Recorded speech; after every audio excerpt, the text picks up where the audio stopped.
Welcome to What About Self-Directed Education. Today's guest made a group of young people that are self-directed education advocates from all over the world.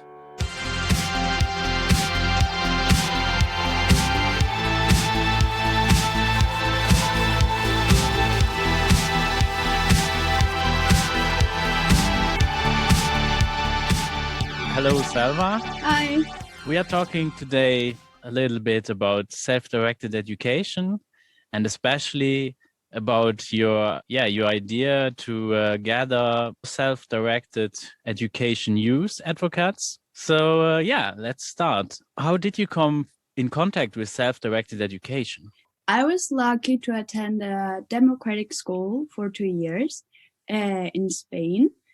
And well, apart from that, I guess I'm a self-directed learner. I've been learning this way all my life, apart from when I was in this school. So, yeah. How old were you then? When I was in the school? Yeah. I went to this school when I was 13 to 15. Okay, and before you did like unschooling or? I have a long history of schools. So my first school was a public school. Then I went to a unschool for 2 years or something like that. Then I went to a Montessori school. And then I went to a regular school again. And then I went to the democratic school. And now you're still in democratic school or unschooling again? Or? No, I'm 18, so I'm done with school. How did you experience the differences going from one system to another? So when I was in public school, it was pretty much, I thought it was normal. But the thing is that I didn't feel any passion for the academic part. I just liked hanging out with friends and stuff. But really, the academic stuff I didn't like, and the classes were not cool. So my mom noticed this, that I really didn't like the academic part. So she proposed me to go to a democratic school. The first months, I was so tired of the academic part that I wouldn't do a lot of that. I would just be doing dance class or theater or pottery or stuff like that. And then slowly, my passion for academics came back. So I was learning regular things like languages or math or geography in a self-directed way. So there was no pressure to attend classes in the democratic school, and you could choose freely what you wanted to do in your day. Yeah, definitely. So how it works is you just are totally free. In principle, you don't have to do anything. If you want, you can just lay down all day. But that doesn't happen because there are so many interesting things to do that every person ends up doing something. So you sign up for workshops or classes that you like, or propose things that you would like to do. For example, I proposed geography club or French. Yeah, so you do whatever you want. And if there is not a teacher available for what you want to do, like some people might want to learn Chinese and there's no Chinese teacher available, they help you to find a way to learn it. You can either learn it by internet, or they find books for you, or an online tutor or something like that. So you are actually designing your own education. And yeah, that's the whole idea of self-directed education, I guess. How was the contrast of the public school? Did you actually, so your mom noticed it, but did you also notice yourself in public school that you lost like interest in learning? Yeah, definitely. Because my mom asked me like, what do you like doing? And my answer was like guitar.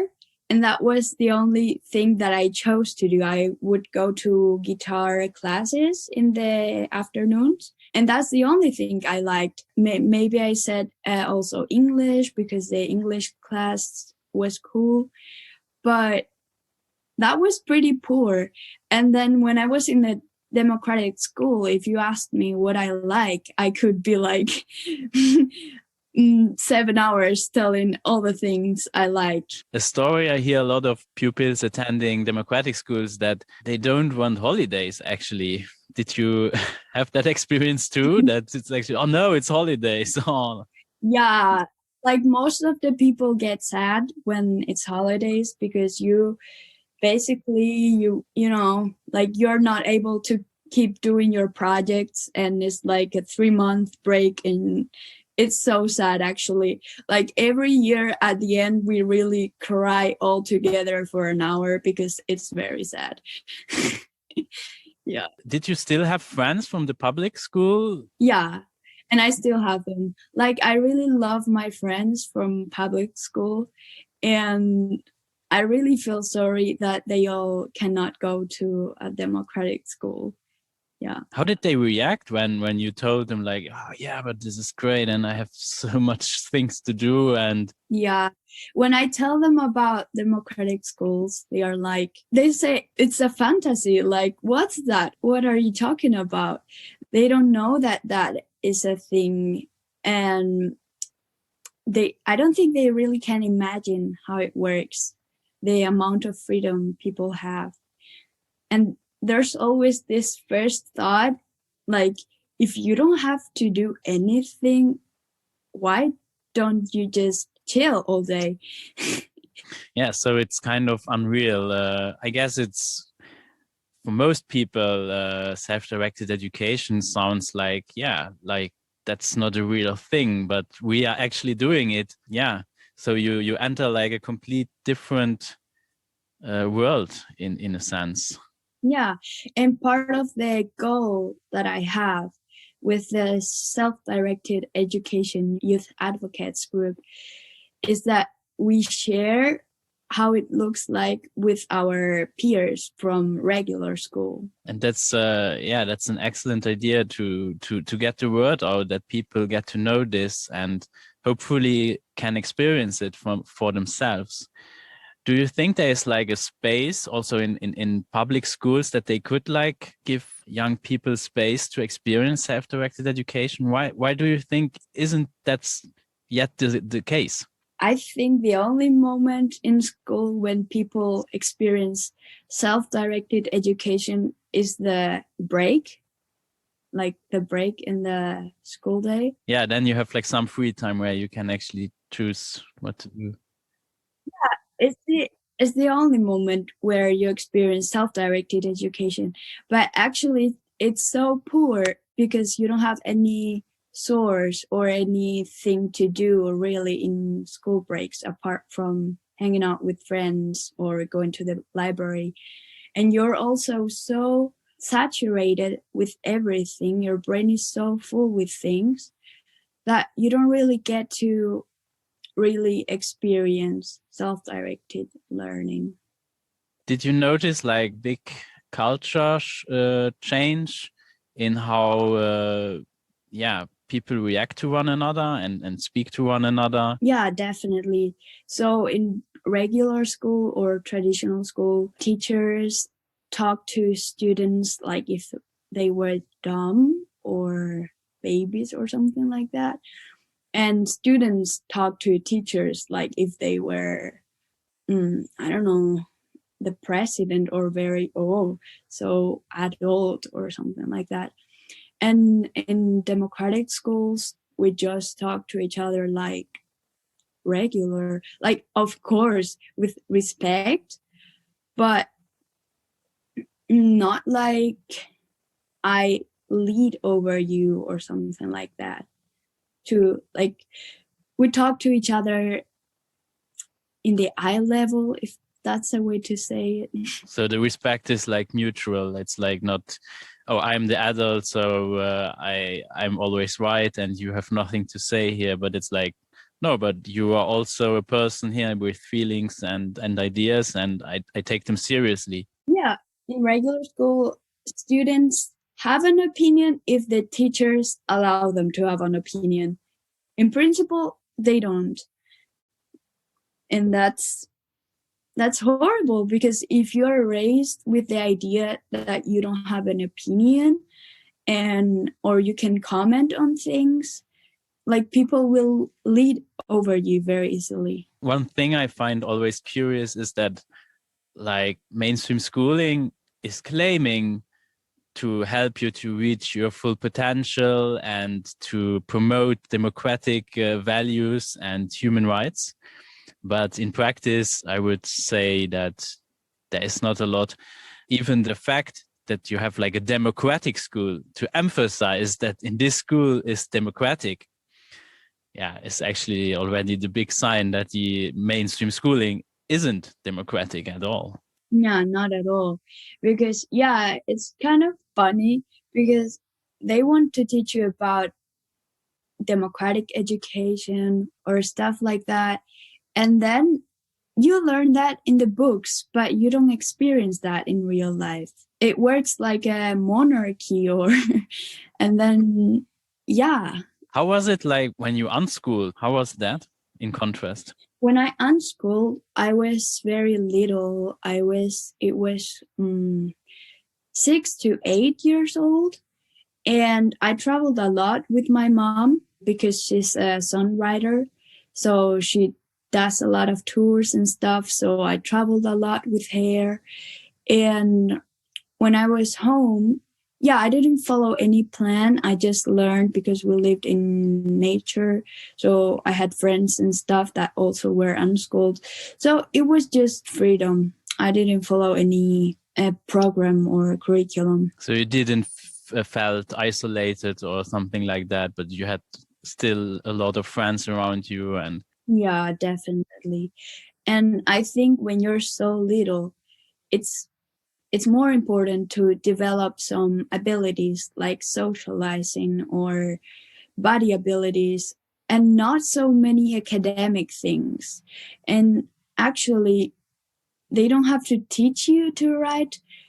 There's a point when you need to write, and because you want to do a project and write when you're 7 years old or something like that, and you naturally learn. Do you remember when you learned to write and read? It was actually I was a special case because I learned to read when I was 3, before even school started, before regular school started. I don't remember. Well, I do remember. So my mom would read books to me, and I would just look at the words when she read it to me. And one day I just started to read it by myself. And yeah, that's how I learned to read. And then I went to school, and they were doing the basic stuff like writing letters and stuff. And for me, that was already something that I could do. Preschool was something that I didn't like at all. Not because of the academics, but because really teachers treated us like not warmly, like in a very cold way, and they would be so loud. I didn't really like preschool. Okay, and that was the moment where you had like the chance to unschool then after preschool. Yeah, and I even have an anecdote that I have to tell.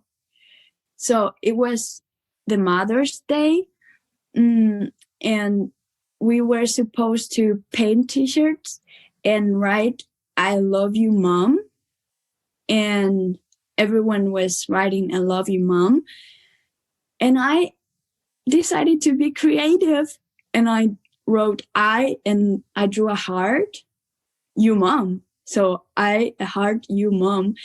And I thought, nice, beautiful. And then the teacher, when she saw that, she was so mad, and she was so loud at me.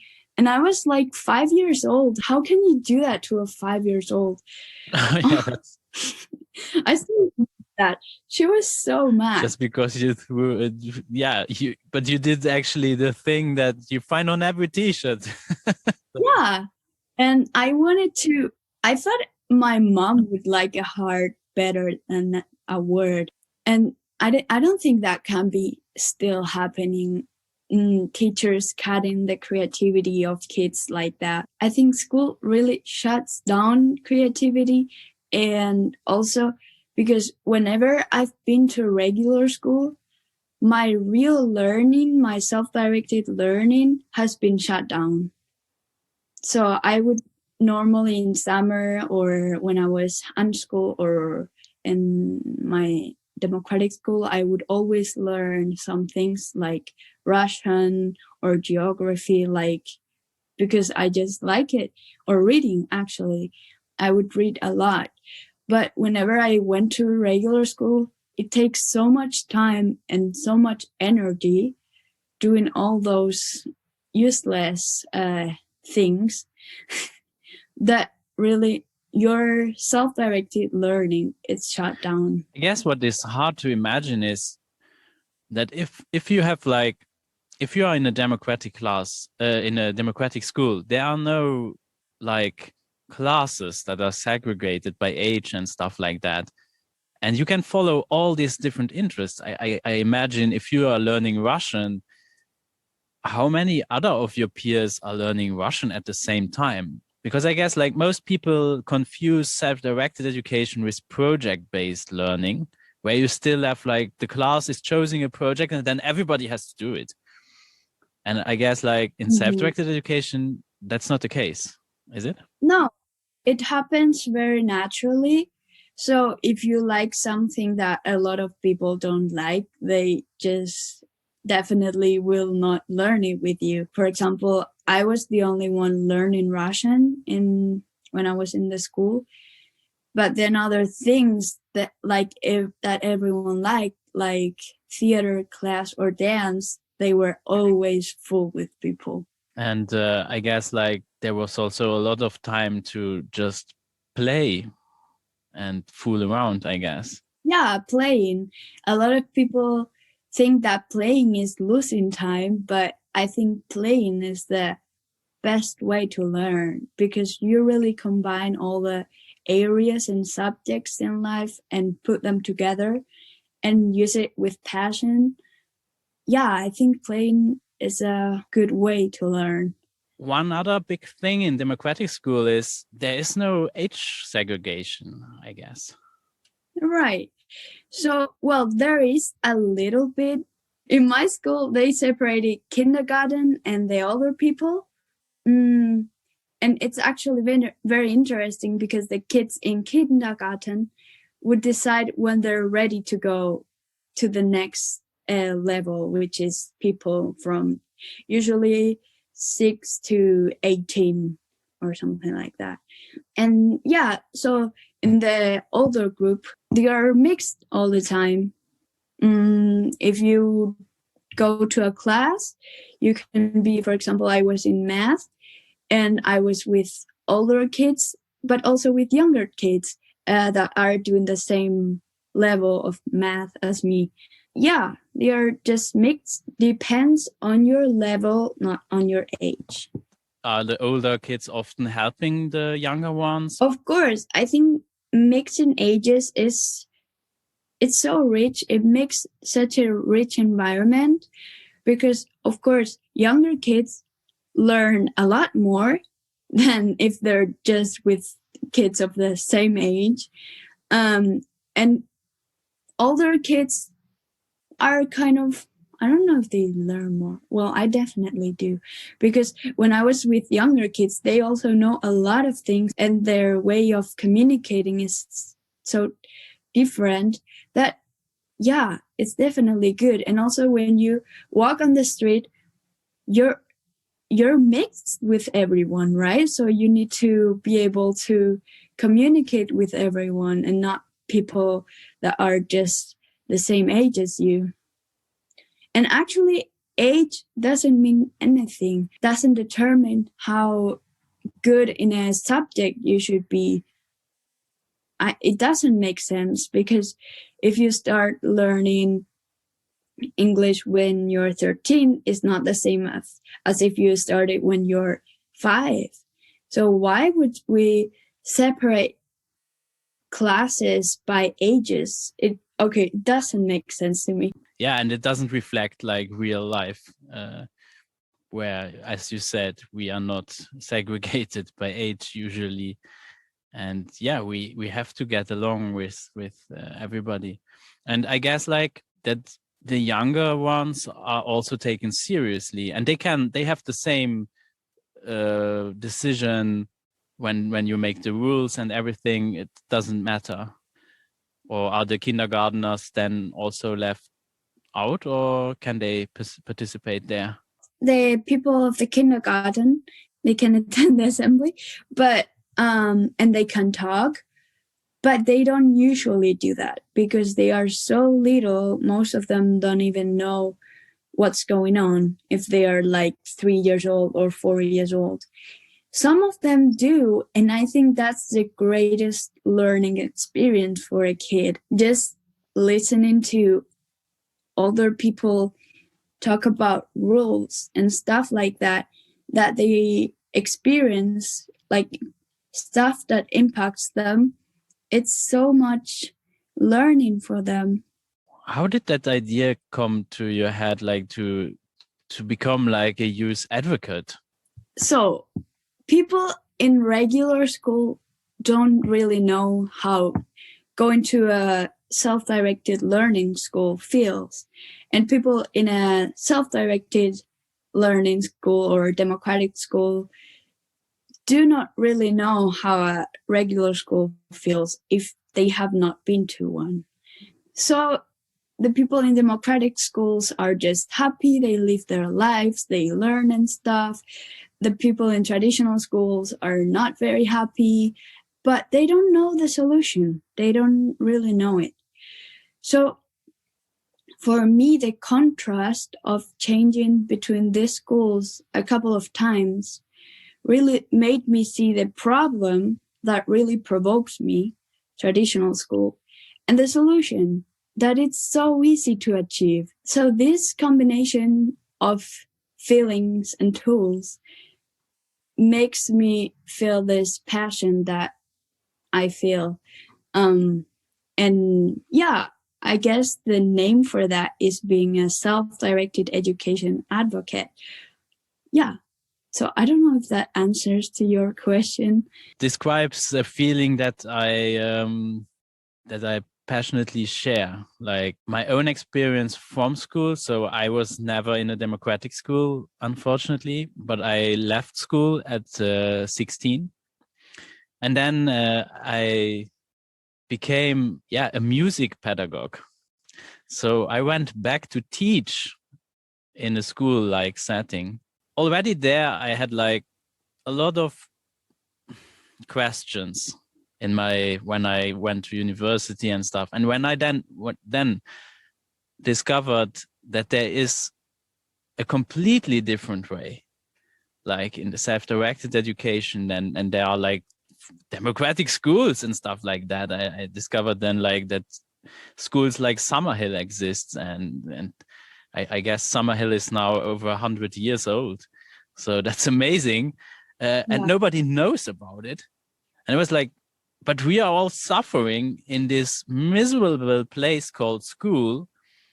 And actually there is like a complete different path where you can get rid of all the problems, and nobody is talking about it, or not a lot of people are talking about it. And it's kind of ignored in the mainstream way of thinking about education and stuff. So I really got like, no, I have to do this. I have to get this information, or help get this information out, and I can relate to that. Yeah, I think that's why the next task to do is make this mainstream, make this movement mainstream.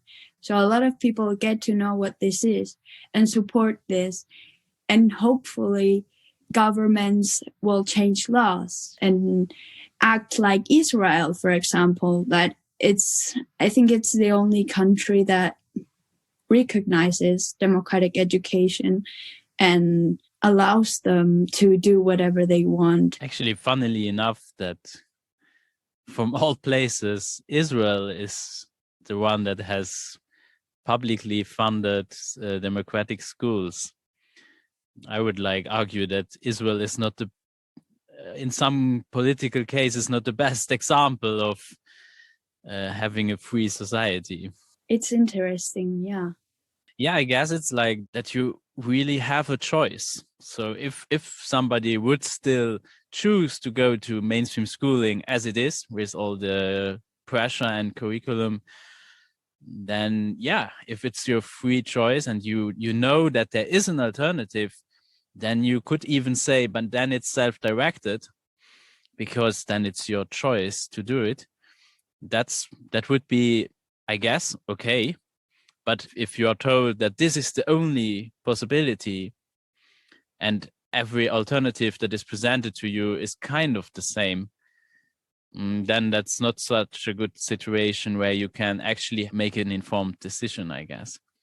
So it's good to inform people that there are different ways. For example, like I'm from Luxembourg and there is no democratic school in Luxembourg. So then the only way would be unschooling, I guess, to actually experience it. And I guess that's really dependent on the parents then. Yeah, okay. My goal is that this type of education is available to the people that wish to participate or wish to go to these schools. And now it might be difficult because, for example, for me too, we moved, 600 kilometers to go to this school, and not everyone can do that, or not everyone have the money to pay this school. So now it's difficult, but I think if we make it mainstream and a lot more people get to know this, and they might choose this as a future job, not working for the regular system, but working for democratic schools or founding democratic schools. So I think everyone starts now with the youth and just letting people know that this is a thing. This way more schools will be created and more people will be able to attend these schools. And I guess getting the word out to your peers, like to or the next generation that is growing up, that there is an alternative and that they can actually demand also in their schools, like demand from teachers, no, but we know that there is a different way and we want to participate and we want to have choice and you have to change. But how did you come to notice Aero? You attended the Aero conference. When was that? Good question. I don't know. But I definitely noticed them this year. That is, well, now it's my gap year, like after school, and I have a lot more time to do the things I want to do. So I really started to research more, because when I was in a democratic school, I didn't even know what self-directed learning was. I mean, I was being a self-directed learner, but I didn't have that tag or the word for that. And now this year, I'm really finding the words for all my feelings. And yeah, at some point I found about Aero and some other organizations. I guess that's also like a big thing, like having the words available to you to actually describe what you are doing, also to get people to notice that there is a difference, that there is a well-defined difference even. I like the term self-directed education, especially because of that, because like Peter Gray did such a good job in defining what self-directed education is and what is facilitating self-directed education. So making the difference of we are all self-directed learners. When we come to this earth, we are naturally self-directed learners, I guess, but nobody has a word for it. We just take it for granted. And then at some point, somebody decided like, oh yeah, but this goes only until you are 3 or 4 years old, and then you have like to have formal education in form of schools to learn anything, and all your natural learning abilities, I don't know where they go, but yeah, that's quite a big assumption. And then, yeah, the self-directed education, like writing it with capital letters, actually describes when you actually create an environment that facilitates the natural learning ability we have as humans. So it is not actually a pedagogical concept. Like Montessori is a defined pedagogical concept that really describes how learning should take place. But self-directed education can be anything as long as you are in charge of your education and you have an environment that is facilitating that kind of learning, I guess. Yeah, and as you said in the beginning, we need words. And if we don't have the words to describe, we cannot express ourselves, right? And these words are not out there. If you talk to someone about self-directed education or Sudbury schools, they're like, what? Most of the people don't know this. And I guess like even words that are known, like democratic.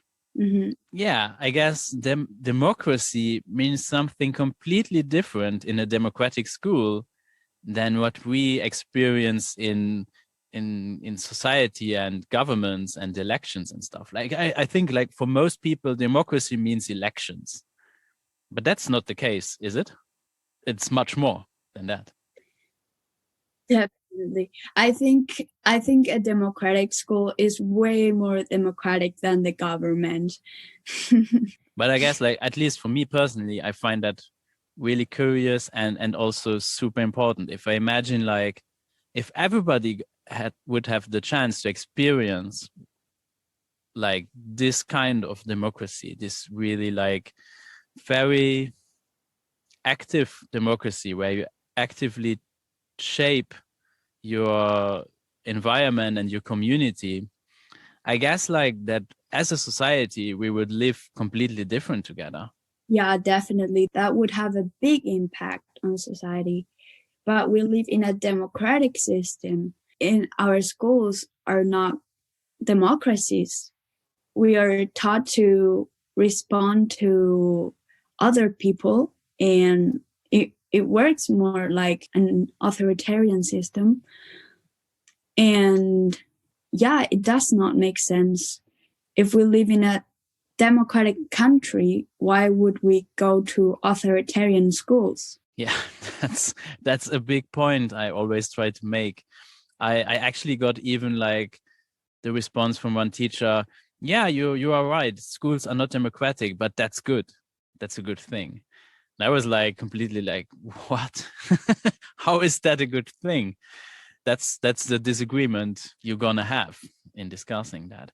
That actually there are people that think that that is a good thing, and people cannot be trusted to actually make decisions about their lives. I would actually argue that also in society, not only in school and in your education, but young people should have the right to participate actively in the way we govern ourselves. We are governed. I would guess like that's also very interesting. Like I would say, and correct me if I get this wrong, that in a democratic school, you are not so much governed, but you are governing. Yeah, definitely. We have this weekly meeting where we discuss the rules or if we want to change the rules.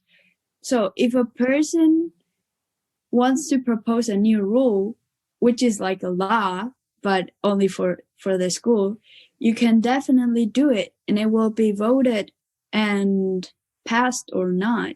If there's already a rule and you want to modify it, you also can do that and it will be voted. It works like if it was a government. Are there like exceptions? Like things that we cannot modify are as students. Yeah. Yeah, so the only things that we cannot modify is things like going out of school, because we are minors and we are under the responsibility of the people in the school.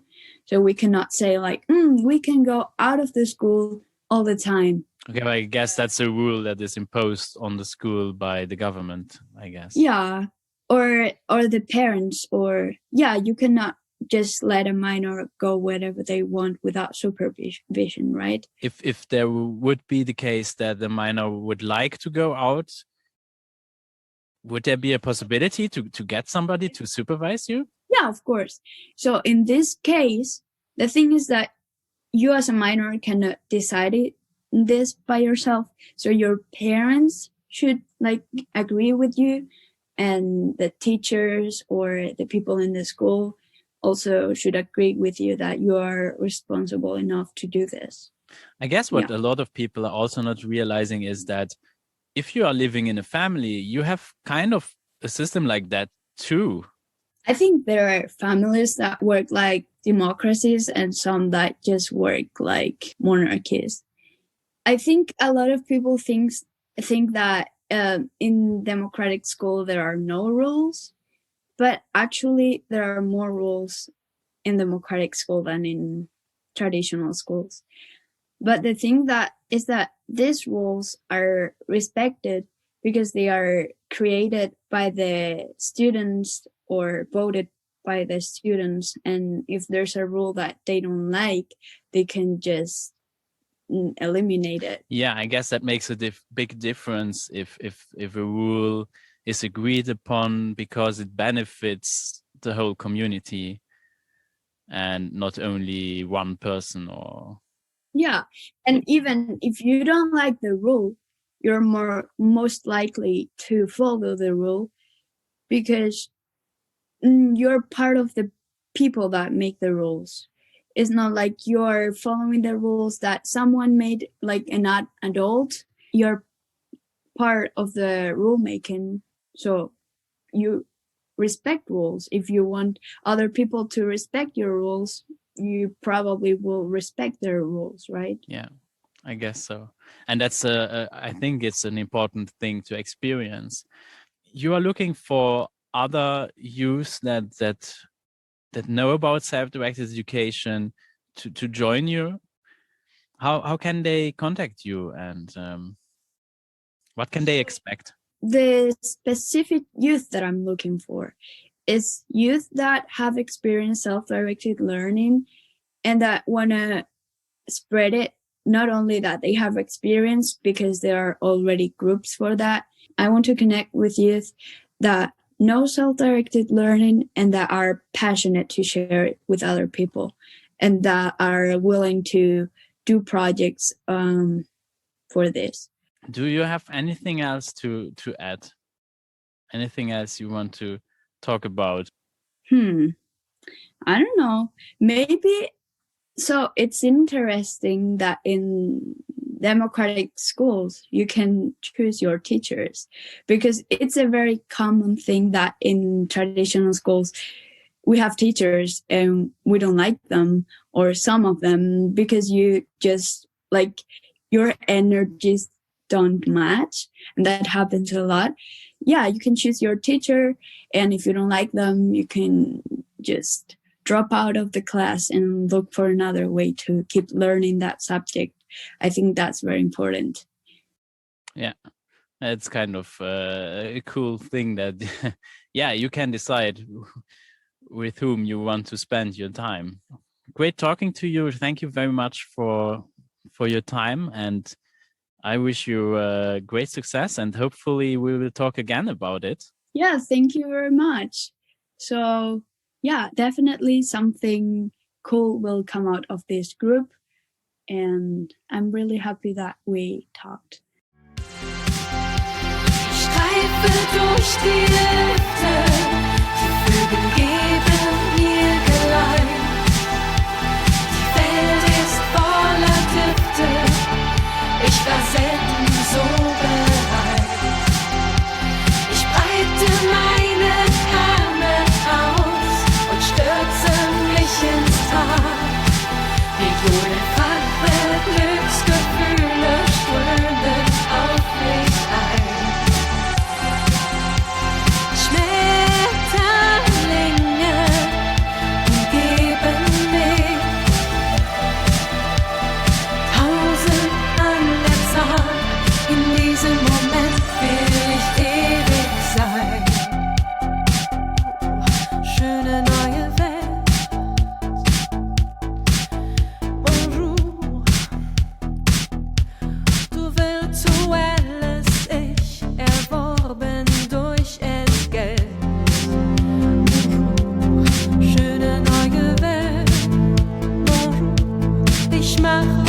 mir gefällt.